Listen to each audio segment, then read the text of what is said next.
매일 새벽 이렇게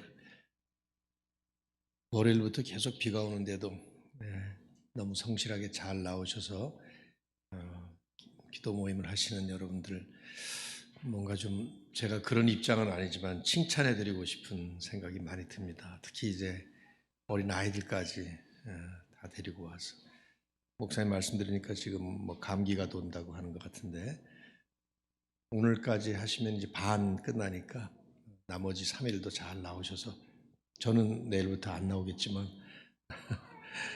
집에서 기도해 드릴게요.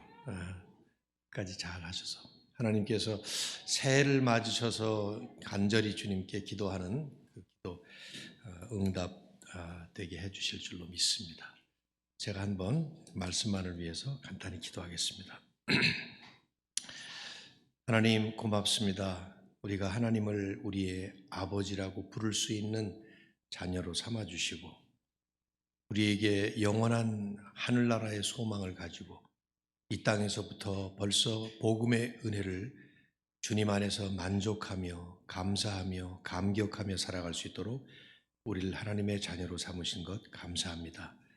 이렇게 새해를 맞아 주님 앞에 새벽 기도회를 특별한 마음으로 드리는, 또 모이는 귀한 공동체 위에 축복하시고, 간절하게 주님 앞에 구하는 그 간구의 제목들이 무엇이든지 구하면 주시겠다고 하시는 자비로운 하나님의 그 응답의 은혜로 축복하여 주옵소서. 우리의 삶이 언제나 주님과 동행하며 복음 안에서 감격하면서도 완성될 그날을 바라보며 가는 순례자의 삶을 잘 갈 수 있도록 인도해 주옵소서. 오늘도 이 새벽 말씀을 함께 나눕니다. 준비한 설교 말씀을 제가 전하겠지만, 말씀의 주인공이시고 주인이신 예수 그리스도께서 높임을 받으시고 오늘도 우리 가운데에 복음의 귀한 은혜와 능력이 깊이 새겨지는 시간 되도록 인도하여 주옵소서. 예수 그리스도의 이름으로 간절히 기도드립니다. 아멘. 지금은 우리 대한민국이 참 잘 사는 나라가 되었습니다. 저는 6.25 전쟁이 휴전으로 종식된 다음에 5개월 뒤에 태어난 사람인데, 그때부터 지금까지 쭉 제가 살아온 그 시대를 보면 계속해서 점점점 더 잘 살게 된 것 같아요. 뭐 부인할 수 없는 것 같고, 미국에서 오래 살았는데 현재는 뭐 미국 사람들이 제일 여행 가고 싶은 제1호 나라가 한국이라고 많이들 그러더라고요. 한국 가고 싶어서 많은 사람들이, 제가 한국 사람이라 그러면 부러워하더라고요. 하지만 대한민국이 과거에는 참 못 사는 나라였죠. 못 먹고 못 사는 나라였습니다. 돌아가신 이어령 선생님께서 그런 우리의 과거 못 먹던 시절의 이 모습을 언어 속에서 아주 잘 분석하지 않았습니까? 예를 들면 뭐 요즘도 부르는지 모르겠습니다만, 저희 자랄 때 불렀던 동요 가운데 산토끼라는 게 있죠. 산토끼.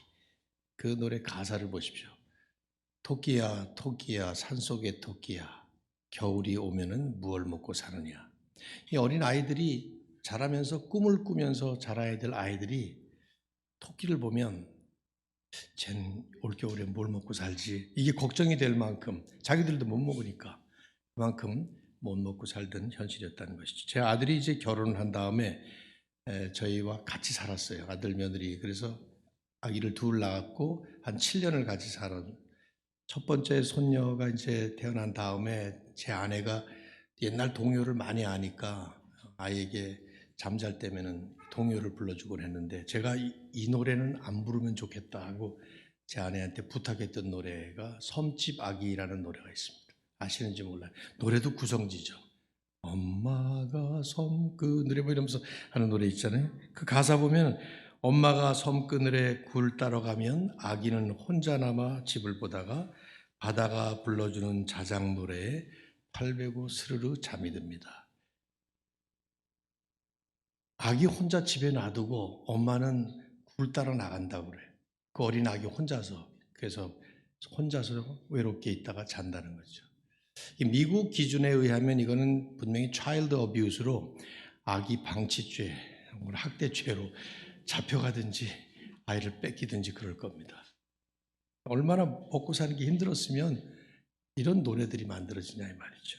가족이라는 말을 영어로는 family, 라틴어에서 온 말인데 봉사하는 사람이란 뜻입니다. 봉사자. 근데 우리는 뭐라 그러죠? 식구라 그래요. 먹을 식자, 입구자. 식구가 몇이에요? 7입니다. 그럼 직역을 하면 먹는 입이 몇 개예요? 7개입니다. 그래서 자꾸 가족들을 보면서 입만 보이는 거죠. 이게 먹는 입. 그런 말이 세상에 어디 있나 생각이 드는데, 오죽하면 먹는다는 말을 우리는 아무데나 다 붙였어요. 우리는 밥만 먹는 게 아닙니다. 해가 가면 나이를 먹습니다. 여름에는 더위를 먹습니다. 못된 사람들은 공금을 횡령해 먹습니다. 그래서 욕을 먹습니다. 심지어 바지가 끼면 바지 먹었다 그런 말도 하잖아요. 밥도 먹고 나이도 먹고 돈도 먹고 욕도 먹고 바지도 먹고 뭐 안 먹는 게 없을 정도로 우리는 다 먹는 걸로 통해요. 심지어 사람의 성격도 먹는 것으로 표현하잖아요. 우리는 아주 야무지고 당찬 사람을 뭐라 그래요? 맵다 그래요. 맹숭한 사람은 싱겁다 그러고, 구두쇠 같은 사람은 짜다 그러고, 사람 성격이 맵고 짜고 싱겁고, 이거 외국인들이 잘못 들으면 식인종의 후예라고 오해할지 모를 딱 그런 표현들이죠. 오죽하면 세상 어디도 찾아볼 수 없는 인사법이 우리에겐 있잖아요. 식사하셨습니까? 제가 미국에 40년을 살면서 미국 사람들한테 Did you eat breakfast? 이렇게 인사를 받아본 적이 없어요. 말이 안 되는 인사니까 말이죠. 배고팠던 우리 과거 역사를 너무 잘 보여주는 이어령 선생님이 그런 분석들을 했죠. 하지만 살펴보면 우리뿐이 아니에요. 고대 사회에는 이 먹고 사는 문제가 가장 중요한 과제였을 겁니다. 어느 나라나. 복음서에 예수님의 이적이 한 35개 정도 이렇게 중첩된 것들을 다 그냥 하나로 취급한다면 나오는데, 그 많은 이적들 가운데 마태, 마가, 누가, 요한, 사복음서가 다 기록하고 있는 이적은 딱 하나예요. 우리가 오늘 보고자 하는 이 물고기 2마리와 떡 5개로 남자만 5,000명을 먹인 오병이어 이적이죠. 이 떡병자를 써서 오병이어라고 그러잖아요. 왜 이 이적은 복음서 기자들 모두가 다 소개를 했을까? 우선은 엄청난 대규모 이적이었기 때문이죠. 예수님 주로 1대1로 이적을 행하셨는데 한 번에 수만 명을 이적을 일으키셨습니다. 그러나 이제 우리가 생각해 볼 때 그 당시 모든 사람들에게 가장 보편적으로 가장 절실했던 이 먹는 문제를 다룬 이적이었기 때문에 그랬을 것입니다. 아마도 지금도 이런 이적을 행한다 할 것 같으면은 아무리 잘 먹고 잘 사는 현대 사회라 하더라도 엄청난 센세이션을 일으킬 거라고 생각이 돼요. 오늘 이 이적을 함께 살펴보겠는데, 말씀드린 것처럼 어떤 본문을 택하느냐에 따라서 그 본문을 기록한 저자의 강조점이 약간씩 달라요. 마태, 마가, 누가는 거의 비슷하게 기록을 했습니다. 공관복음이라는 그 말에 걸맞게. 근데 요한은 상당히 특이하게 기록을 했어요. 여기에 마태, 마가, 누가에는 등장하지 않는 두 제자가 나오고 그분들의 이름뿐만 아니라 예수님과 대화하는 그런 내용들이 나옵니다. 좀 살펴보도록 하죠. 우선 이제 여러분이 본문을 이제 성경이 있으시면 보시면서 봐도 좋을 것 같아요. 예수님의 이적을 목격했던 많은 사람들이 예수님을 따라다니고 있었어요. 복음서 보면 계속 그랬던 것 같아요. 근데 이제 이때는 특별히 유대인의 그 명절 중에 하나인 유월절이 가까워서 예루살렘으로 가는 많은 순례자 인파들이 몰리고 있었어요. 그래서 그 사람들이 예수님을 따라갔겠죠. 주님은 그들을 가르치기 위해서 산 위에 올라가셨어요. 5절 보시면은 예수께서 눈을 들어 큰 무리가 자기에게로 오는 것을 보셨다 말씀을 합니다. 마가복음에 보면은 예수님의 눈에 그들의 모습이 마치 목자 없는 양 같은 모습이 보여서 불쌍한 마음이 들었다, 이렇게 마가는 표현을 했어요. 그러니까 예수님이 이 긍휼의 마음을 가지고 이 이적을 행하신 거죠. 시간은 저녁 식사 시간이었습니다. 장소는 텅 빈 허허벌판이에요. 그런데 먹을 것은 하나도 없는 그런 상태였죠. 그러니까 마태, 마가, 누가가 다 남자만 5,000명이라고 썼으니까 다 합하면 한 2만 명, 3만 명 될 텐데 그 많은 사람들이 그 순간 그 자리에서 한꺼번에 다 먹을 양식을 구한다는 것은 그야말로 불가능한 상황이었죠. 한번 여러분 잠시 한번 상상해 보세요. 이 시점에서 이 장면을 보시면서 이제 예수님이 이적을 행하시는데 이 순간 주님께서 행하실 수 있었을 법한 이적의 옵션들, 어떤 것들이 어떤 식으로 이적을 행하실 수 있었을까요? 구약에 나오는 실제 일어났던 역사들을 살펴본다면 제가 생각할 때는 우선 출애굽 때 애굽을 출발한 다음에 광야에서 만나를 40년 먹었잖아요. 하늘에서 이렇게 하나님이 매 아침마다 내려주시는 그 만나를 이제 성경에 보면은 꿀 섞은 과자 이렇게 표현됐어요. 저는 그냥 만나 그러면 맛동산 같았을 것이다 이제 이런 생각을 해요. 제가 맛동산을 좋아하는데 아무튼 만나를 내릴 수 있었잖아요. 그럼 그 자리에서 다 먹을 수 있었을 거예요. 아니면 엘리야 때 그 하나님이 엘리야를 먹이시기 위해서 까마귀를 보내서 떡과 고기를 물어다 주었어요. 엘리야가 그때 그 까마귀들처럼 수천 마리 까마귀들을 동원해서 떡과 고기를 물어다 줄 수도 있었을 것 같고, 아니면 이미 요한복음 2장에 가나의 혼인잔치에서 물로 포도주를 만드셨으니까 그냥 들판에 있는 돌덩어리를 떡덩어리를 만들 수 있지 않았겠어요? 아니면 또 저는 이런 생각도 해봤어요.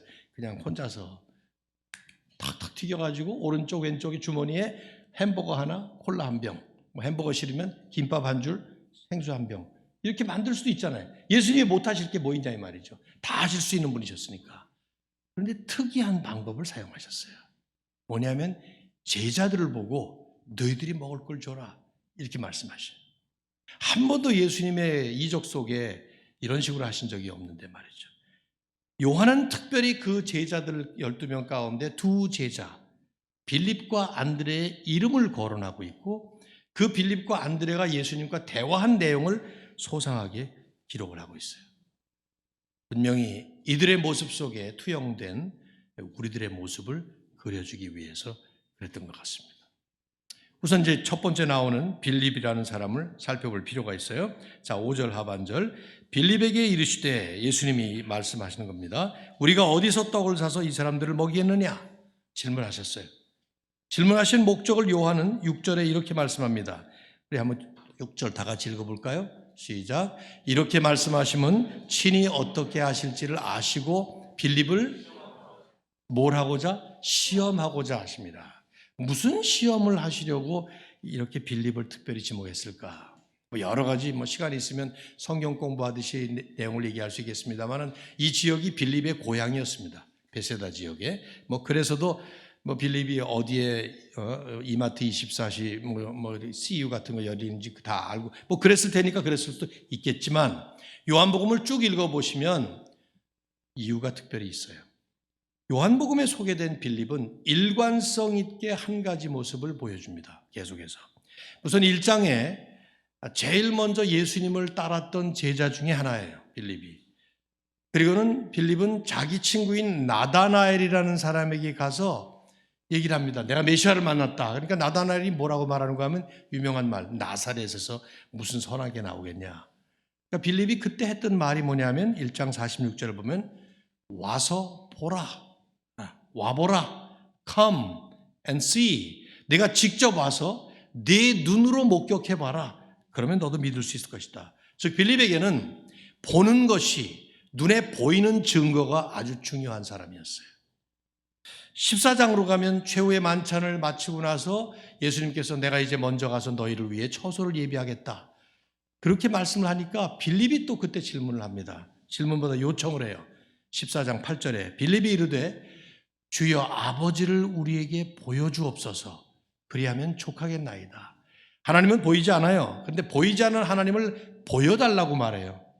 보이는 것이 중요한 사람이었기 때문에 9절에 예수님이 이렇게 마치 책망조로 말씀하시죠. 빌립아, 내가 이렇게 오랫동안 너희와 함께 있을 때 네가 나를 알지 못하느냐? 나를 본 자는 아버지를 보았거늘 어찌하여 아버지를 보이라 하느냐? 요한이 묘사하고 있는 이 빌립이라는 사람에게는 보이는 것이 중요한, 그래서 볼 수 없는, 보이지 않는 하나님을 볼 수 있게 해달라고 요구할 만큼 눈에 보이는 가시적 증거, 그리고 머리로 이해하는 이 논리적인 사고가 중요했던 사람이죠. 여기서도 지금 예수님께서 어디서 이 사람들을 떡을 사서 먹일까? 그랬더니 빌립은 순식간에 눈과 두뇌가 돌아가요. 100명, 500명, 1000명, 와, 한 2, 3만 명 되는 이 사람들 200명이 하루 종일 일해서 버는 품삯 200데나리온을 가지고도 떡 두세 개도 못 사겠다. 금방 계산한 거예요. 그래서 7절에 이렇게 대답을 하죠. 한번 또 같이 읽어보십시다. 빌립이 대답하되 각 사람으로 조금씩 받게 할지라도 200데나리온의 떡이 부족하리이다. 무슨 말입니까? 불가능합니다. 얘기죠. 레안 모리스라고 하는 학자는 빌립은 예수님께 해결책으로 대답한 것이 아니라 불가능하다는 사실, 팩트를 지적한 것이다. 이해가 되지 않아요? 저는 충분히 이해됩니다. 공감이 돼요. 일반적이고 자연스러운 반응이에요. 이런 상황에서 산술적인 계산을 통해서 논리적인 판단을 내리는 것은 우리 누구나가 다 하는 일입니다. 그게 아주 자연스러운 거예요. 다만 문제는 그런 산술과 계산, 그에 따른 논리와 판단이 자기 한계를 넘는 수치에 이를 때 우리가 내리는 결론, 불가능합니다 하고 말했던 것이죠. 왜냐하면 예수님이 빌립을 시험하신 것은 200데나리온이라고 하는 산술 실력을 보자는 게 아니었어요. 그런 계산과 분석에 의해서 불가능하다라는 논리적인 결론에 이르는 것도 아니었습니다. 왜냐하면 빌립은 이미 여기까지 오는 동안에 여러 번 이적을 경험했습니다. 요한은 요한복음에 이적을 딱 7개만 기록을 해요. 7이라는 완전 숫자를 채우기 위해서. 그리고 더 많은 것들을 기록하지 않겠다고 스스로 얘기를 했죠. 여태까지 3번 이적을 행하신 것을 목격을 했어요. 훨씬 더 많은 걸 목격했을 겁니다.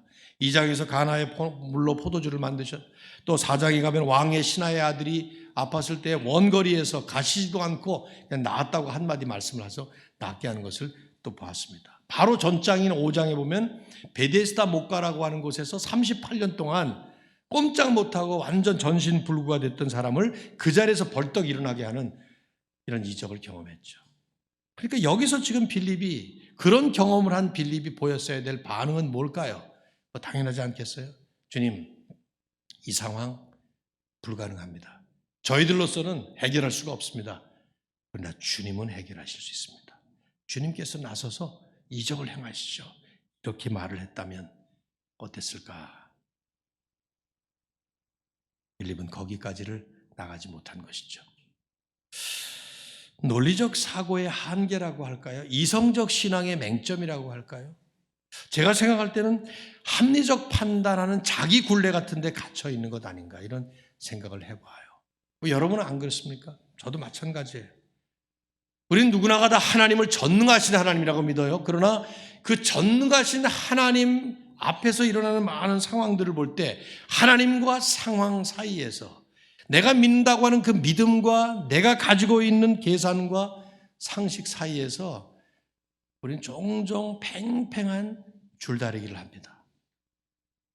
그리스도는 능력이 무한하시다 고백은 하지만, 그렇게 믿기는 하지만 우리의 상식, 계산, 또 이 계산 때문에 이루어지는 이성적인 논리라는 그 한계 속에 나 스스로를 가두어서 내가 설정한 그 한계 이상을 넘어가지를 못하는, 내 안에 갇혀버리는 그 전형적인 모습이 뭘까요? 저는 어렵게 생각하지 않아요. 근심 시간은 늘어나지만 기도 시간은 줄어드는 거예요. 더 정확하게 얘기한다면 기도 시간은 늘릴 수 있어요. 종교적인 행위로서. 그러나 진짜 기도, quality prayer, 그것은 많이 떨어지는 모습을 제 자신에게서도 봅니다. 그래서 매번 식사할 때마다 식사 기도를 하잖아요. 그러나 그 테이블 위에 올려진 그 음식이 주님께서 내게 베푸신 일용할 양식이라는 것을 가슴 깊이 느끼면서 감격하는 그런 경우는 별로 많지 않아요. 여러분, 식사 기도할 때 그 음식을 놓고 이게 주님께서 내게 베풀어 주신 은혜의 양식이라는 것 때문에 감격하면서 기도가 제대로 나오질 않을 그런 경험 몇 번이나 해보셨어요? 저도 그런 걸 좀 느껴보려고 별별 수단을 다 써봤어요. 어떨 때는 기도 끝난 다음에 식사 끝난 다음에 기도를 하기도 했고, 잘 먹고 난 다음에 기도가 더 잘 나올 거 아니에요. 감격해서. 그러다 보니까 점점 우리는 자기중심적 고민, 불안감 이런 것들은 우리 안에 쌓여가지만 하나님을 신뢰하기 때문에 누릴 수 있는 평안, 안식 이런 것들은 제대로 누리질 못하죠. 어떤가 한번 생각해 보세요. 이 빌립의 모습과 대조해 볼 때. 예수님과 빌립이 이제 대답을 이렇게 대화를 하고 있는데 불쑥 안드레가 끼어들어요. 자, 8절, 9절 제가 읽겠습니다. 제자 중 하나 곧 시몬 베드로의 형제 안드레가 예수께 여짜오되 여기 한 아이가 있어 보리떡 5개와 물고기 2마리를 가지고 있나이다. 빌립은 예수님이 질문을 해서 대답을 하느라고 말을 했는데 안드레는 예수님이 묻지도 않는데 자기가 끼어든 거예요. 우리 이런 사람 보고 이제 오지랖이라는 말을 많이 쓰는데 어쨌든 끼어든 겁니다. 왜 이런 사람들은 왜 끼어들까? 생각해 보십시오. 근데 여기서 질문해 볼 질문이 있어요. 안드레가 도대체 이 오병이어를 가진 떡 5개와 물고기 2마리를 가진 이 소년을 어떻게 찾았을까? 아니 순식간에 그 수만 명이 모인 자리에서 이 먹을 걸 가지고 있는 아이를 어떻게 찾아왔냐 이 말이에요. 어떻게 했을까요? 한번 생각해 보시죠. 어떻게? 제 대답을 기다리지 마시고 여러분 생각엔 어떻게 찾았을 것 같아요? 뭐 많은 생각이 떠오르지 않아요? 그냥 고래고래 소리 지르며 돌아다니면서 누구 뭐 먹을 거 있는 사람 없냐 뭐 이랬을 수도 있겠지만 그럴 것 같지는 않아요. 어떻게 했어요? 정답은 사실은 모릅니다. 왜냐하면 성경 저자가 쓰고 있지 않으니까 우리는 모르는 거예요. 중요하지 않으니까 요한은 이런 데 대한 실마리를 전혀 제공하지 않아요. 요한이 강조한 것은, 기록한 것은 안드레가 이 소년을 발견했다는 것과 이 소년을 예수님께로 직접 데려왔다는 사실이에요. 이게 왜 중요하냐면 요한복음으로 보면 안드레 역시 일관성 있게 이런 모습을 보여줍니다. 1장에서 예수님의 12제자 가운데 제일 먼저 예수님을 따랐던 제자가 안드레였어요. 어떤 사람이 제일 먼저 이렇게 하나요? 행동적인 사람들이죠. 그죠? 사색만 많이 하는 사람들은 그렇게 빨리 나서지 못해요. 아니나 달라요. 곧바로 가서 자기 형제, 형인지 동생인지 모르지만 우리는 뭐 늘 성경에 베드로의 동생처럼 나오지만 베드로를 또 인도해서 예수님께로 데려가요. 12장에 보면 어떤 사람들이 예수님을 접견하기 위해서 빌립에게 찾아와요. 그런데 웬일인지 빌립이 그 사람들을 안드레에게 데려가고 안드레가 그 사람들을 예수님께로 데려갑니다. 여기서도 소년을 주님께 데려온 거예요. 그러니까 안드레는 요한복음에 나오는 3번 모두 다 부지런히 어떤 사람들을 주님께로 인도하는 모습을 보여줘요. 다분히 부지런하고 적극적이고 능동적인 행동적인 사람으로 보이는 것이죠. 지금도 여기서 빌립과 예수님이 대화를 하고 있는데 스스로 끼어드는 거예요. 묻지도 않는데.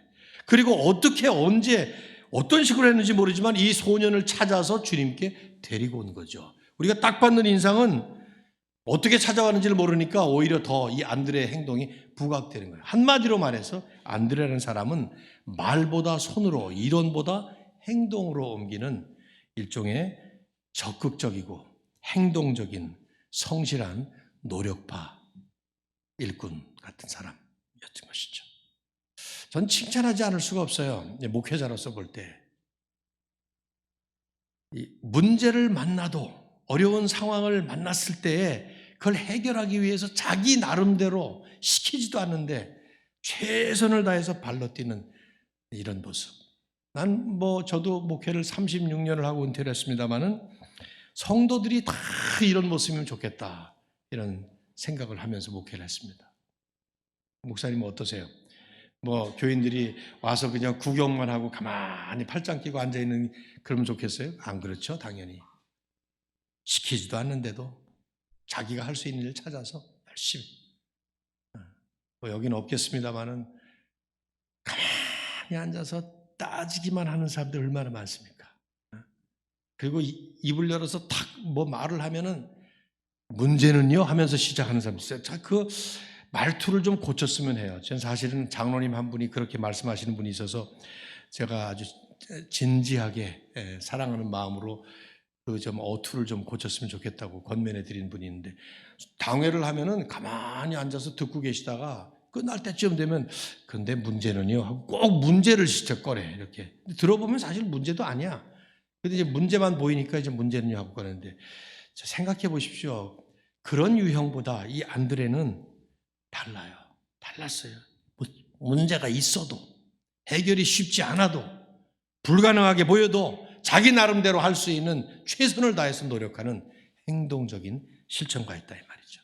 머리로 계산만 하고 포기해버린 빌립에 비해서 저는 안드레를 훨씬 더 많은 높은 점수를 줘야 된다고 생각을 해요. 하지만 중요한 것은 뭐죠? 안드레가 내린 결론이에요. 자, 9절 하반절. 그러나 그것이, 요걸 뺐으면 괜찮아. 요 말을 싹 뺐으면 괜찮은데 여기 오병이어가 있습니다 했으면 됐어요. 근데 그러나가 항상 문제죠. 그것이 오병이어가, 보리떡 5개와 물고기 2마리가 도대체 이 많은 사람들에게 무슨 소용이 있겠습니까? 보리떡이라고 하는 것은 그 당시에 극빈자들이 먹는 양식이었습니다. 물고기는 그 떡이 너무 딱딱하고 싱거우니까 양념처럼 먹는 일종의 뭐 멸치조림 같은 거랄까 뭐 그런 거예요. 무슨 큰 참치 같은 게 아니라. 그러니까 아주 이 보리떡 5개, 물고기 2마리 내가 얻긴 했지만 이걸 어떻습니까? 이 많은 사람들에게 아무 소용이 없습니다. 열심히 노력했지만, 땀 흘리고 수고했지만 주님 소용이 없어요.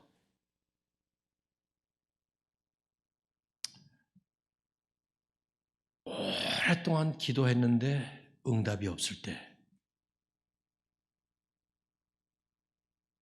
최선을 다해서 전도를 하는데 부모님이 믿지 않으실 때, 저희 아버님이, 제가 어머님 쪽으로 모태신앙인데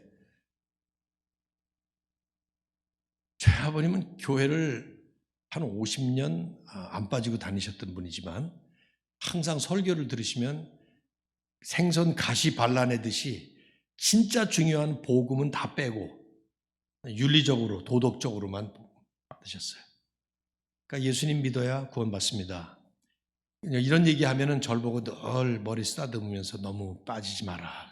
그러니까 제 마음이 이제 확신을 가진 다음에 중학교 때부터 시작해서 얼마나 아버지를 위해서 기도했는지 몰라. 물론 마지막에 믿고 돌아가시긴 하셨습니다만은, 근데 그렇게 기도하고 그렇게 전도를 해도 효과가 없어요.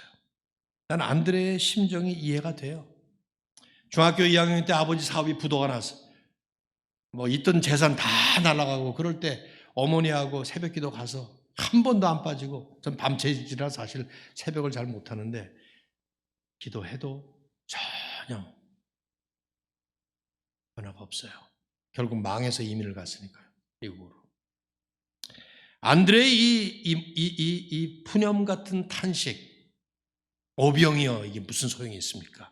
내가 열심히 노력해봤지만, 땀 흘리고 수고해봤지만 아무런 소용이 없습니다.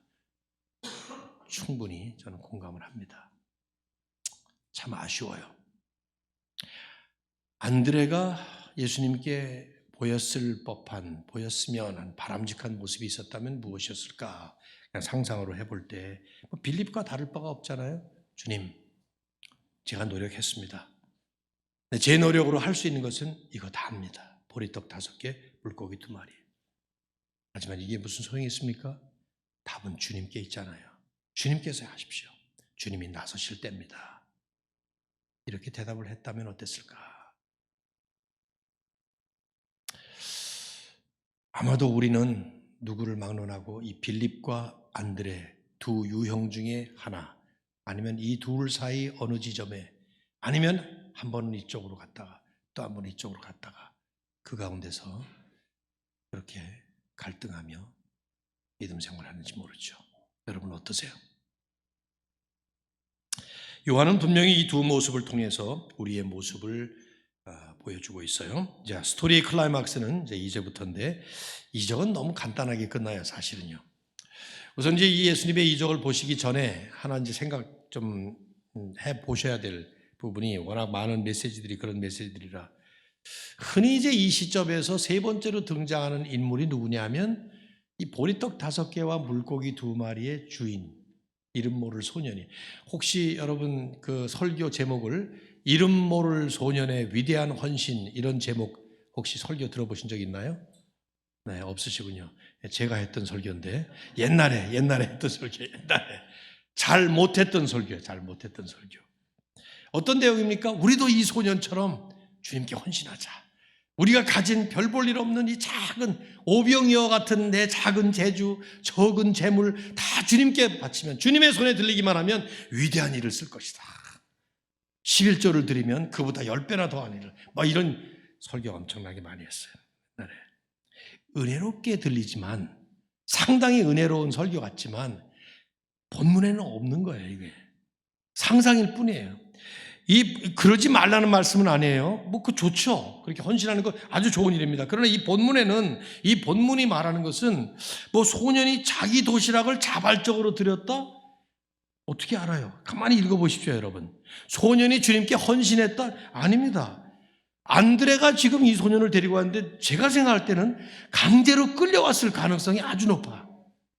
제가 그냥 상상을 해볼 때 빌립과 예수님이 대화를 하는데 안드레는 행동적인 사람이니까 내가 할 수 있는 일이 뭔가 하고 생각하다 옆에 이렇게 보니까 옆에 어떤 소년이 있어. 근데 그 소년이 뭘 차고 있는 거야. 그건 뭐냐? 그랬더니 엄마가 예수님 따라다니면서 먹으라고 싸준 도시락이에요. 뭐 들었는데? 그랬더니 떡 5개하고 물고기 2마리 들었어요. 그거 좀 내봐봐.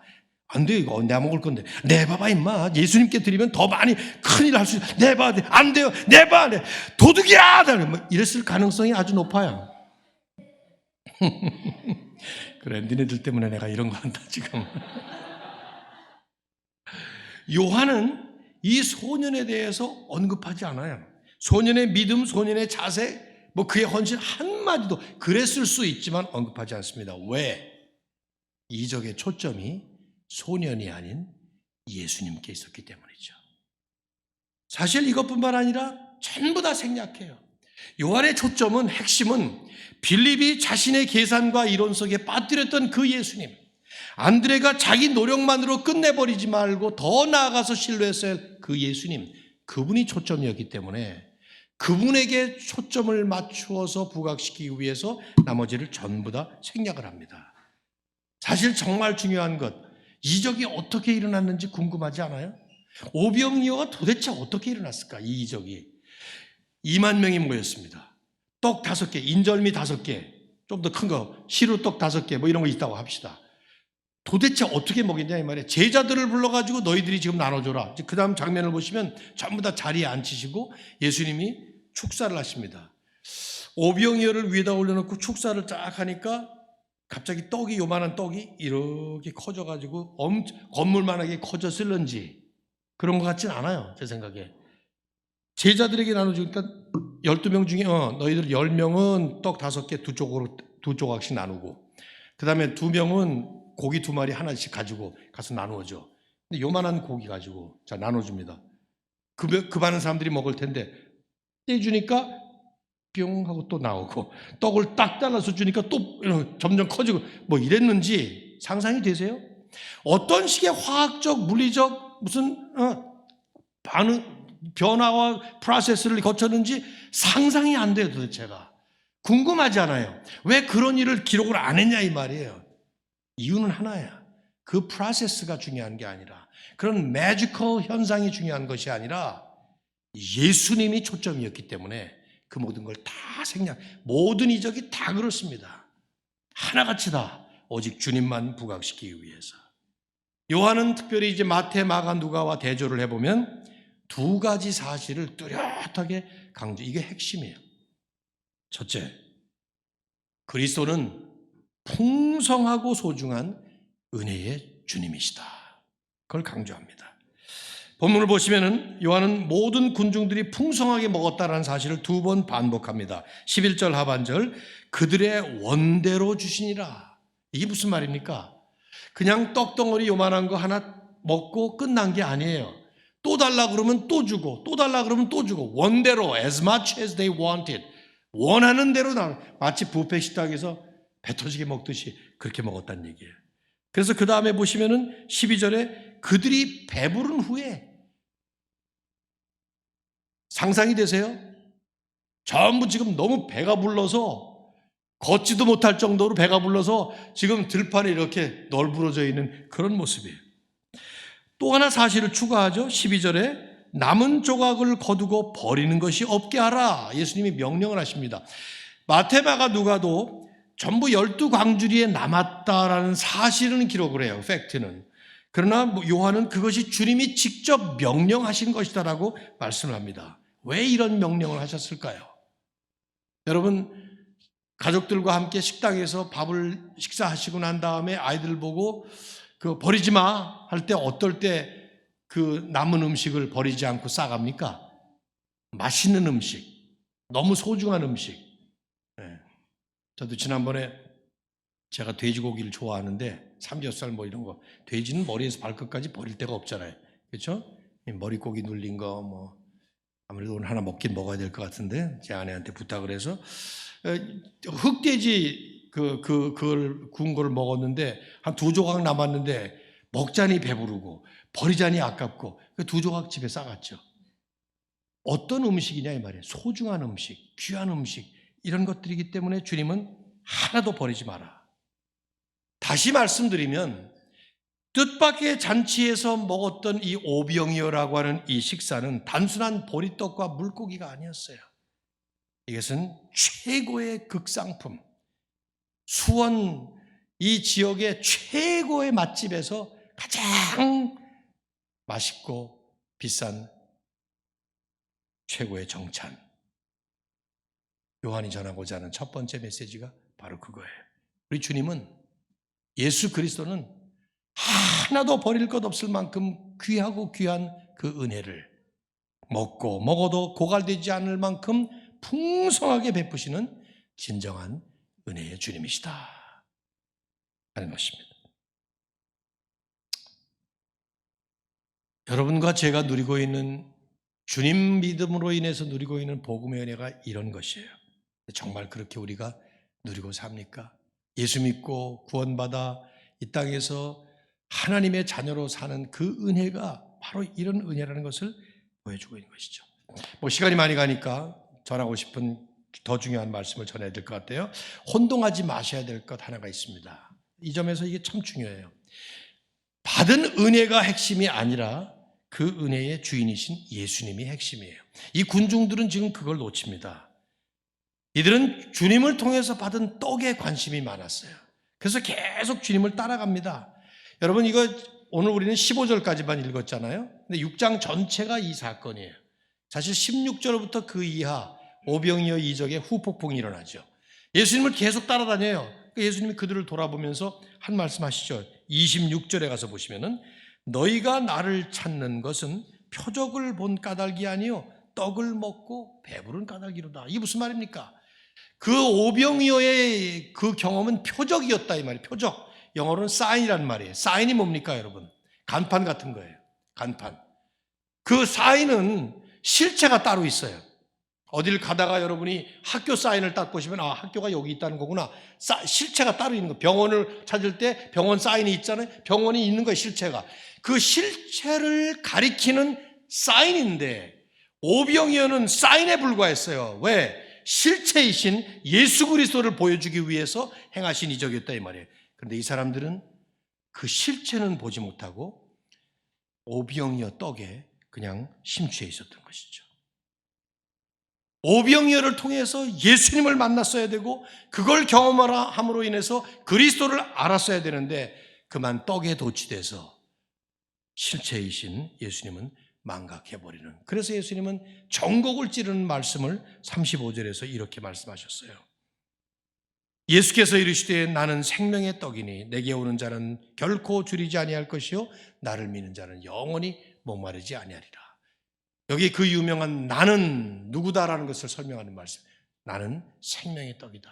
이건 뉘앙스를 살려서 얘기한다면 내가 생명의 떡이다. 너희들이 먹은 그것이 생명의 떡이 아니라 그거는 그냥 먹고 좀 있으면 또 배고프게 되는 것이지만 내가 생명의 떡. I am the bread of life. 그래서 나를 먹으면 영원히 배고프지 아니하고 영원히 목마르지 아니하라. 그래서 떡이 아니라 나를 찾아야 될 것이다. 지금 우리가 그렇게 예수님을 믿고 있는지 한번 살펴볼 필요가 있겠죠. 또 하나 요한이 전하는 핵심, 그것은 예수 그리스도는 진정한 하나님 나라의 참된 왕이시다 하는 겁니다. 이 땅의 이 세상의 왕들과는 달리 정말 진정한 하나님 나라의 근본적으로 완전히 세상 권세자들과 다른 진정한 왕이시다 하는 것이죠. 감동받은 군중들이 다 같이 외쳐요. 14절, 그 사람들이 예수께서 행하신 이 표적을 보고 말하되 이는 참으로 세상에 오실 그 선지자라 하더라. 이 그 선지자, the prophet이라고 하는 이 용어는 아주 오래전에 메시아를 예언할 때 사용하셨던 하나님의 말씀이었습니다. 신명기 18장 18절을 보면 첫 번째 선지자였던 모세에게 내가 너와 같은 선지자 하나를 앞으로 일으키겠다. 그래서 유대인들은 앞으로 언젠가 모세와 같은 진정한 선지자, 메시아가 오실 것을 기대하고 있었던 거예요. 근데 이제 그 사람들은 그 메시아가 오면 자신들의 민생고 문제를 해결해주고 지금 우리를 어렵게 만들고 있는 로마의 학정으로부터 해방시켜주는 일종의 해방과 같은 그런 기대를 하고 있었던 것이죠. 빗나간 메시아 신학이었어요. 잘못된 신학이었던 거죠. 그래서 여기서 지금 자기들의 굶주린 배를 채워주시는 이분을 보면서 즉각 그 자리에서 왕으로 모시려고 했던 거예요. 하지만 주님은 뿌리치셔요. 15절, 자 마지막 절 다 같이 읽어봅시다. 그러므로 예수께서 그들이 와서 자기를 억지로 붙들어 임금으로 삼으려는 줄 아시고 다시 혼자 산으로 떠나가시니라. 왜 떠나셨을까? 이유는 간단해요. 예수님은 이런 방식으로 먹는 문제를 잠시 해결해 주는 그런 방식으로 왕이 되시는 것이 아니었기 때문이죠. 어떻게 왕이 됩니까? 인생의 근본 문제를 완벽하고 영원하게 해결하심으로써 진정한 왕이 되시는 겁니다. 어떻게 해요? 십자가죠. 제자들 떠나보내요. 제자들이 동요하지 않도록, 착각하지 않도록. 그래서 우리가 그 다음에 보면은 바다를 건너가는 그 장면을 보게 되죠. 그리고 홀로 산에 올라가십니다. 기도하시기 위해서. 요한은 기도하셨다는 말씀을 기록을 안 해요. 근데 마태, 마가, 누가는 다 기도하셨다고 기록을 해요. 요한복음이 가장 마지막 쓰여진 복음서라는 점을 감안해 볼 때 요한은 일부러 산에 올라가셔서 기도하셨다는 말씀을 뺐다고 생각이 됩니다. 왜? 이미 마태, 마가, 누가 복음을 접한 독자들에게는 그 기도하시는 것을 묵상하게, 상상하게 만드는 것이죠. 뭘 위해서 기도하셨을까? 에드먼 클라운이라고 하는 돌아가신 그 웨스트민스터의 학장은 이렇게 이 장면에 대한 주해를 달았습니다. 예수께서는 이 순간 잘 알고 계셨다. 자신의 왕국이 승리를 거두는 방식은 전쟁에서 적들을 때려 눕히는 방식이 아니라 죽으심과 부활을 통해서 이루게 될 것이라는 사실을, 그는 창을 휘두르며 심판하시기 위해서 오신 것이 아니라 오히려 창에 찔리고 심판을 대신 담당하시기 위해서 이제 예루살렘으로 가시는 준비를 하고 계셨다. 저는 아주 정확한 탁월한 묵상이라고 생각을 해요.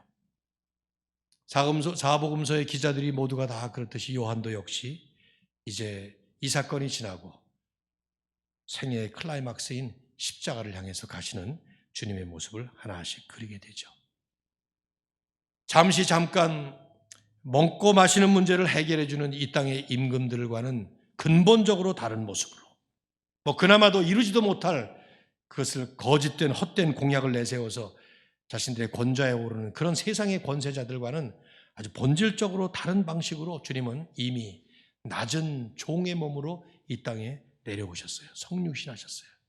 그리고는 33년 동안 계시면서 우리가 이루어야 될, 그러나 이루지 못하는 율법의 그 모든 요구 조건을 다 이루시는 완전한 순종을 하셨습니다. 그리고 이제 드디어 십자가에 올라가셔서 우리가 치러야 될 죄값을 스스로 다 감당하셔서 대신 갚아주시는, 그리고는 부활하셔서 승천하시기 위해, 그래서 온 세상을 다스리시는 진정한 하나님 나라의 진정한 임금으로 하시기 위해서 주님은 십자가를 향해서 가시는 것이죠. 우린 이런 왕을 지금 경배하고 있는 거예요.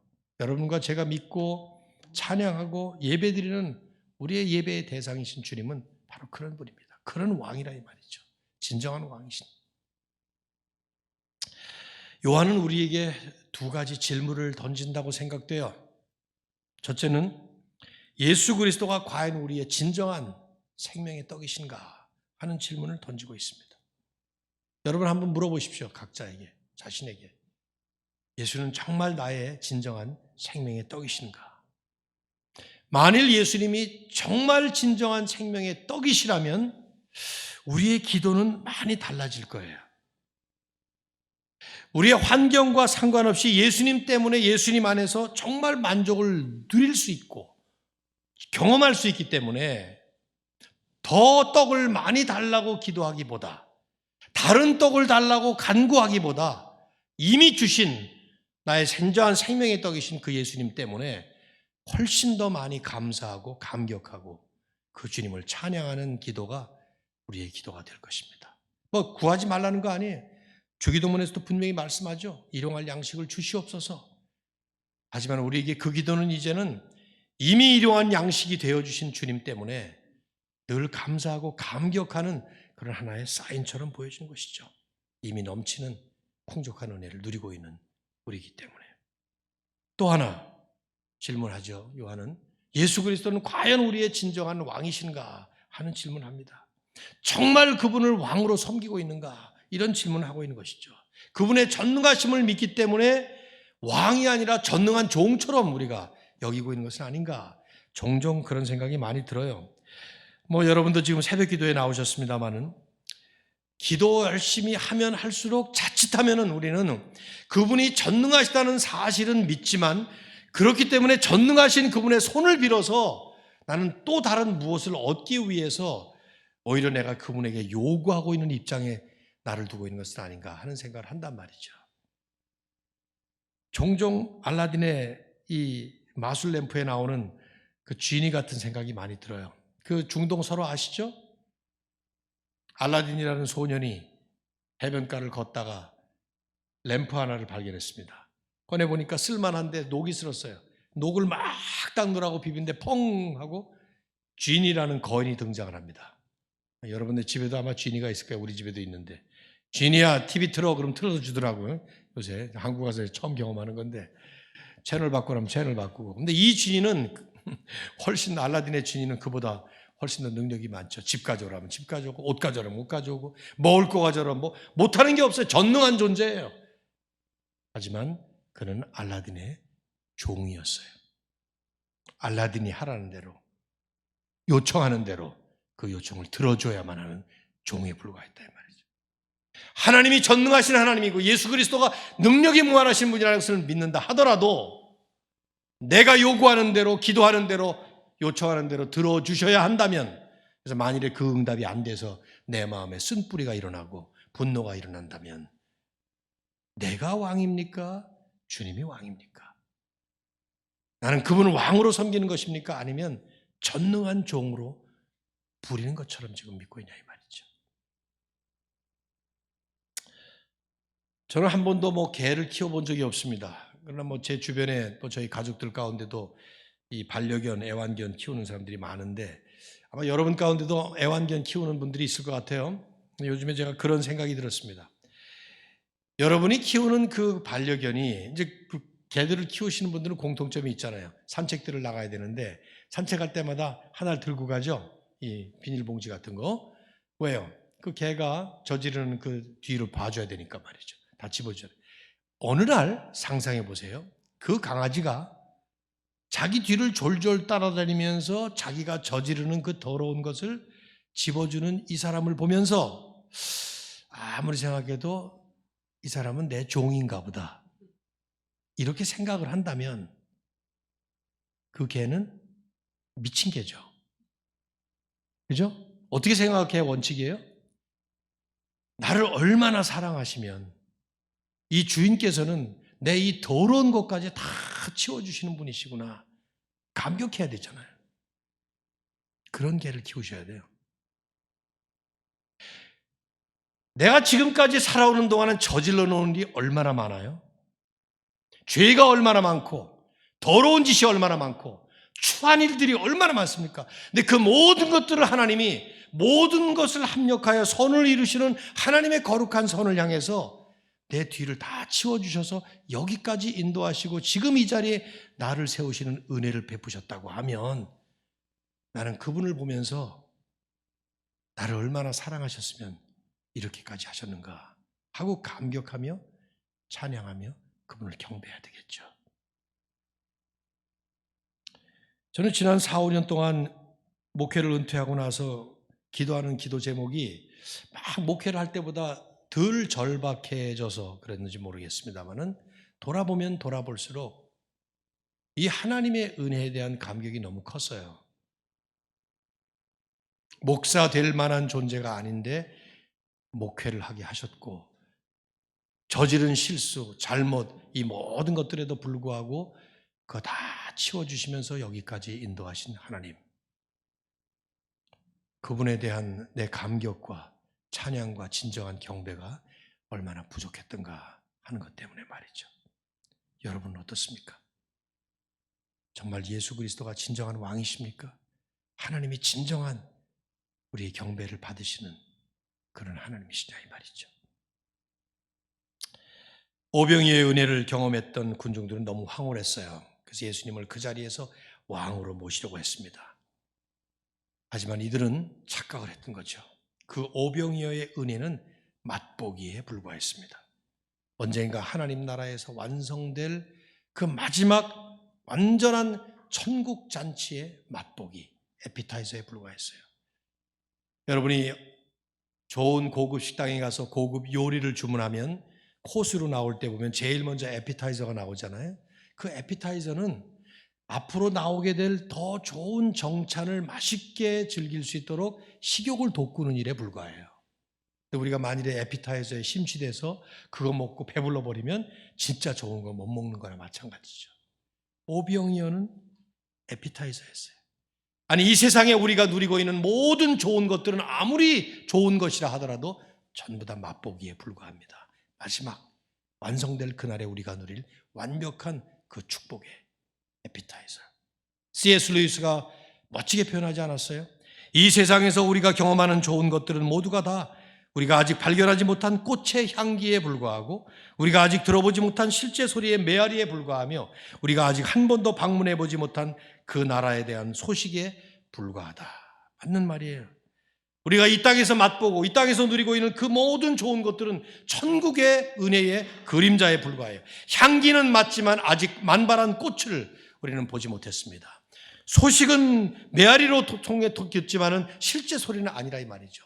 그 나라에 대한 소식은 들었지만 복음의 소식, 굿뉴스를 듣긴 했지만은 아직 그 나라에 도착한 것은 아닙니다. 그렇기 때문에 우리는 그저 당분간 이 땅에서 이 에피타이저에 만족해야 합니다. 하지만 그러면서 우리의 눈은 궁극적으로 이 마지막에 완성될 충만한 영원한 진정한 하나님의 은혜를 소망으로 품고 사는 것이죠. 언젠가 역사의 마지막 클라이막스에 하나님께서 하나님의 나라를 완성시키시는 그날이 와요. 그때가 되면 우리 주님은 그 하나님 나라의 진정한 왕으로 온 세상 모든 민족뿐만 아니라 하늘과 땅에 있는 모든 피조세계 왕으로서 다스리게 될 것이죠. 우리는 그분이 왕 되신 그 나라에서 우리도 계시록에 보면 왕 노릇하는 은혜를 누리게 됩니다.